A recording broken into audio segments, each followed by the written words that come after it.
$12. That's all he's worth to you? Hollis Beck's hand froze over the coins on the fence post, counting them a second time like the number might change if he stared hard enough. Behind him, in the shadow of the barn, a boy stood with a stack of cordwood taller than his own head, not moving, not looking up, not making a single sound to defend himself in the argument being had over his life. "That's what we agreed," Sarah Vance said, and did not blink. $12 settles the debt, and the boy comes with me. Today, now, he don't talk. Hollis spat into the dirt, half amusement, half warning. Might be he can't. Wouldn't know, myself, never once heard him try. Sarah did not answer that. She crossed the yard instead, crouched low so her eyes met the boy's, and held out her open hand, not to take his, only to let him decide whether he wanted it taken. 3 seconds passed. 4, long enough that Hollis let out a short laugh behind her, certain the boy wouldn't move at all. Then 2 small fingers, light as a moth landing, touched her palm. "All right." Her voice was steady, but only just. "All right then, let's go home." The boy's name was Eli Yarrow. He was 7 years old, and this was the day a stranger's $12 bought back everything his father had already given up for lost, including the sound of his own son's voice, though nobody standing in that yard knew yet how long the wait for it would be, or what it would cost to finally hear it. The wagon ride out took the better part of an hour, and Eli sat the whole way with his hands folded in his lap, watching the fence posts go by like he did not yet trust that they were moving toward anything good. Sarah did not fill the silence with chatter. She had learned, somewhere in the long quiet of her own widowhood, that silence was not always something to be fixed. Sometimes it was only something to be sat beside. The trouble had started the winter before, when the fever took Eli's mother in 4 days, and left Thomas Yarrow with a boy who had stopped speaking and a ranch he could no longer run alone. Grief did what grief does to a proud man. It made him slow at the very moment he needed to be fast, and by spring the debts had piled up faster than the calves. When Hollis Beck offered to take the boy on as a hand in trade against what Thomas owed him for feed and seed, Thomas had said yes the way a drowning man says yes to a rock that turns out to be floating away from shore, not toward it. He told himself it was only for a season. He told himself Eli would eat regular and sleep dry, and that was more than he could promise from his own kitchen just then. He had not known, until it was already done, that a boy's silence could be mistaken by a stranger for obedience, and that obedience was worth something to a man like Hollis Beck. The Yarrow place had once been the kind of ranch other men in the valley measured themselves against. Good water, good grass, a herd built up slow and careful over 11 years of marriage. Thomas's wife, Margaret, had kept the books and the garden and the boys' early laughter in equal abundance, and when the fever took her, it seemed to take the ranch's luck along with her, as though the two had always been the same thing wearing different faces. Thomas plowed on through the spring planting, with his jaw set and his eyes red-rimmed, and told himself a man did what needed doing. What needed doing, that particular season, turned out to include handing his silent son over to a neighbor for the price of seed corn, and telling himself it was temporary, and telling himself that most of all. Eli had not spoken since the morning his mother died. The doctor who rode out from town called it shock, said it might pass with time, and offered nothing more useful than that. Thomas had tried gentleness, and he had tried sternness, and he had tried, on his worst night, simply sitting on the boy's bed and weeping until Eli patted his father's hand as though the comforting ought to run the other direction. Nothing brought the words back. By the time Hollis Beck came calling about the debt, Thomas was too worn through with grief to fight for anything, including his own son's place at his own table. Sarah Vance heard the story secondhand from a woman at the Mercantile who thought it was a small scandal worth repeating over flour sacks. She had buried a husband of her own 2 years back and come west with what was left of a modest inheritance, looking for nothing in particular except a place that did not remind her of the one she'd left. She had no plan to buy a child's contract off a rancher 3 miles out. She only knew, riding past the Beck place on her way to nowhere special, that she could not make herself keep riding once she saw the boy stacking cordwood taller than himself, silent, alone, nobody calling him in for supper. $12 settled it. It was not a fortune. It was, Hollis admitted later to anyone who'd listen, more than he expected to get for a boy who wouldn't so much as say his own name. Thomas Yarrow was mending fence when the wagon came up the road, and he straightened slow, the way a man does when he is not sure yet whether to hope. He saw his son on the seat beside a woman he did not know, and something in his chest that had been clenched since winter loosened just enough to hurt worse than before. Mr. Yarrow. Sarah climbed down first, giving Eli time. Your boy's contract is settled. I paid it myself, and I'll not pretend I did it for you. I did it because nobody should stack wood alone at 7 years old with no one calling him in. Thomas looked at his son, who had not moved from the wagon seat, and then at the woman, whose traveling dress was dusty at the hem and whose eyes did not flinch from his. I've nothing to pay you back with. Thomas kept his eyes on the boy, not on her. Not this season, maybe not next. I didn't ask to be paid back. She glanced toward the house, its curtains gone gray, its porch steps split down the middle. But I do need work. And it looks like you need someone who can cook and keep a house and isn't afraid of a silent child. Seems to me that could suit us both, if you're willing. He was not a man who trusted easily, and less so lately, but he was also a man standing in his own yard looking at his son for the first time in 4 months. He nodded once, the way men do when words would cost more than they're worth. There's a room off the kitchen. He nodded toward the house without quite looking at it. It's small. I've slept in smaller. That was the whole of the arrangement. No papers, no wages spoken aloud beyond room and board and whatever he could manage come autumn. Eli climbed down from the wagon at last, and when Sarah reached for the small bundle of his things, he took it from her and carried it himself, walking 3 steps behind her toward the house like he was following a compass he'd only just found. She did not press him to talk.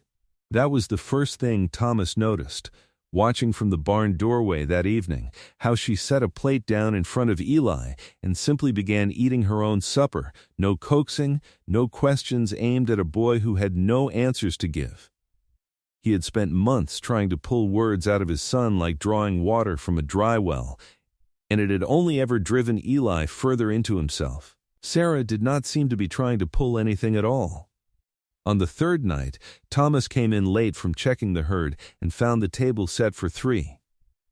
Nothing unusual in that except the 3rd plate had been set before Sarah ever reached the kitchen. He asked her about it, low, so Eli wouldn't hear from the next room. I didn't set that one. Sarah kept her voice low, careful not to carry past the doorway. He did. While I was out at the well. Thomas stood a moment with his hat still in his hand. He hasn't set a table since his mother. Well, Sarah wiped her hands on her apron, careful not to make more of it than it was, though her voice had gone soft around the edges. He set one tonight. 2 days after that, Sarah went looking for her shawl before an early start to the wash and found it missing from its peg. She searched the kitchen, the porch, the line by the henhouse, and finally found it folded with strange precision at the foot of her bed, tucked half beneath the quilt like something meant to be kept safe, not returned. She did not ask Eli about it. She only wore it that morning without comment, and that evening she caught him watching her wear it from across the yard, and something passed between them that neither one needed words for. He was not calling her anything yet. Not out loud, not even in the small experimental way children test new sounds. But once, reaching past her for the bread, his mouth shaped a word with no sound behind it at all. She saw it more than heard it, the ghost of a syllable, and she pretended not to notice, because some doors open faster if you don't stand in front of them waiting. There was a morning, too, when a hard rain kept them all inside, and Sarah sat mending a torn seam by the window while Thomas worked on tack in the barn. Eli had been drawing shapes in the dust on the sill with one finger, idle and half forgotten, until Sarah glanced over and saw what his hand had traced there without seeming to notice it was doing so, the same word, over and over, rubbed out and drawn again before it could be read for certain. She did not point to it. She only reached over, as if by accident, and smoothed the dust flat with her sleeve, so that whatever he had written could stay his alone a little while longer, unspoken and unspent. He began after that to shadow her in small ways that had nothing to do with speech at all.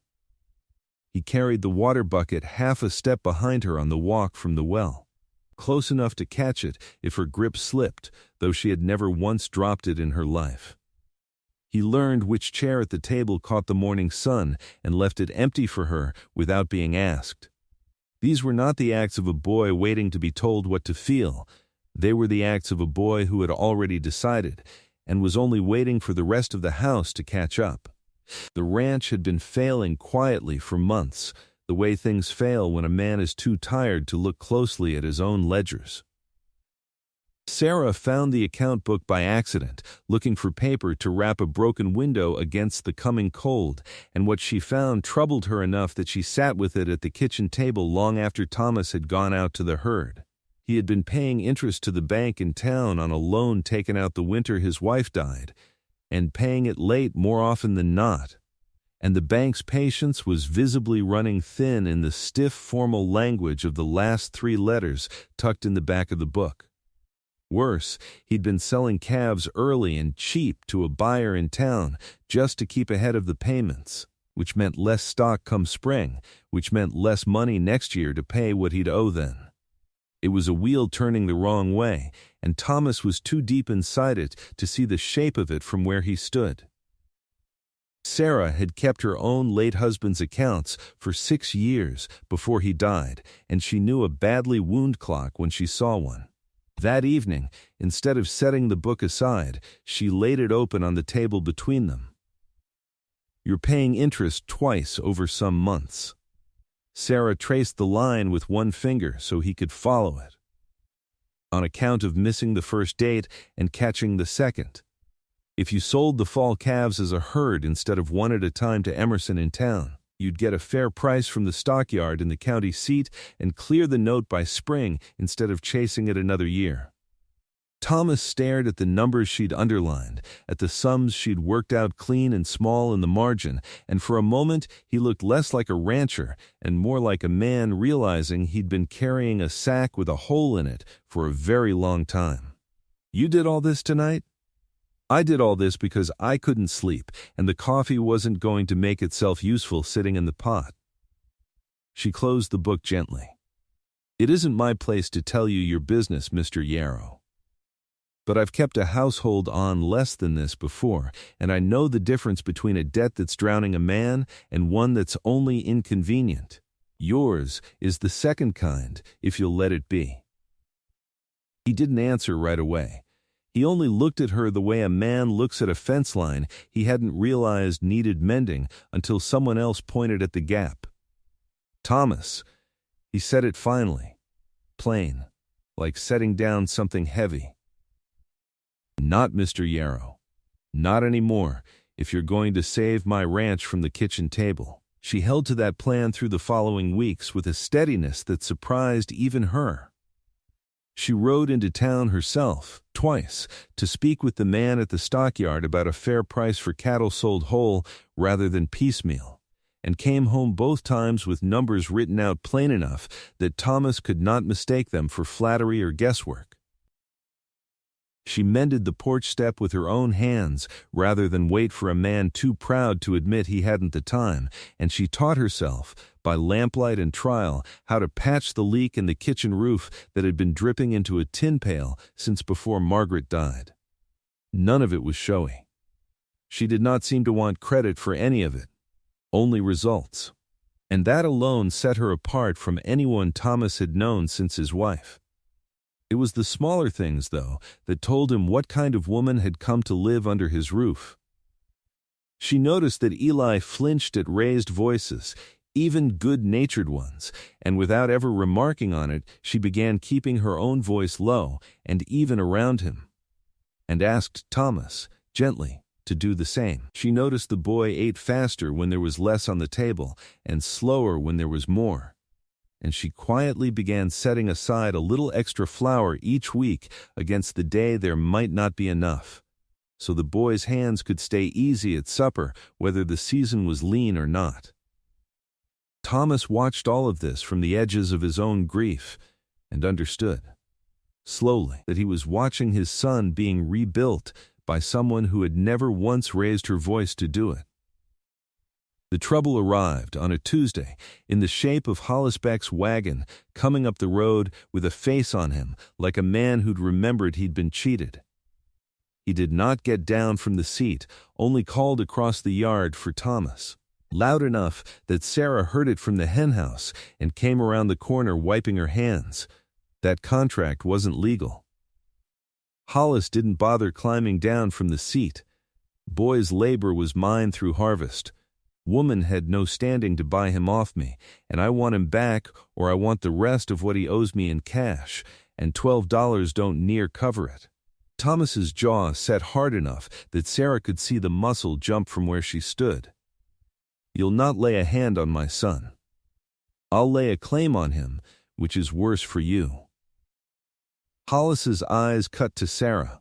Unless the lady's got another $12 burning her pocket, or you've got the 11 you still owe me on the seed besides. It was the seed debt then, not the boy at all. Not really. Only the leverage of him. Sarah felt something cold settle in her chest, because she did not have another $12, and she doubted Thomas had 11 either, not with the bank already pulling at what little he'd saved. Eli had come out onto the porch at the sound of raised voices. He stood very still, one hand gripping the rail, watching the man who had once owned his labor the way a boy watches a storm cloud deciding which way to break. I'll have the seed money by month's end. Thomas did not raise his voice, though his hands had gone still at his sides. Not before. Month's end's no good to me. It's the only end I've got. Thomas stepped forward, plain and unhurried, putting his own body between the wagon and the porch without seeming to make a show of it. You want to take this to a judge in the county seat? You're welcome to try explaining to him how you came to be selling a boy's labor like he was a plow horse. I expect that conversation costs you more than $11. Hollis held his stare a long moment, weighing pride against arithmetic, and arithmetic won the way it usually does. He spat once into the dirt, wheeled the wagon around hard enough to raise dust, and left without another word. But everyone standing in that yard understood he'd be back, one way or another, before the month was out. Sarah found Eli in the barn afterward, pressed into the corner behind the feed sacks where he used to hide, she guessed, in the months before she came. She did not pull him out. She sat down on an overturned bucket a few feet off and let the quiet settle between them, the way she had learned to on the wagon ride out weeks before. That man doesn't get to decide anything about you. Sarah spoke to the shadows more than to him directly, giving him room not to answer. Not where you sleep, not whose table you sit at, not one single thing. I don't care what paper he's got folded in his coat pocket. There was no answer. Not in words, but after a while the boy's small hand found hers in the dim light, and he did not let go of it again until Thomas came calling them both in for supper, his own voice carefully steady, giving no sign of the calculations already turning behind his eyes. That night, Sarah sat at the table going back through the ledger by lamplight, looking for $11 that did not exist, and did not hear Eli come in until he was standing at her elbow. He had never once approached her at night before.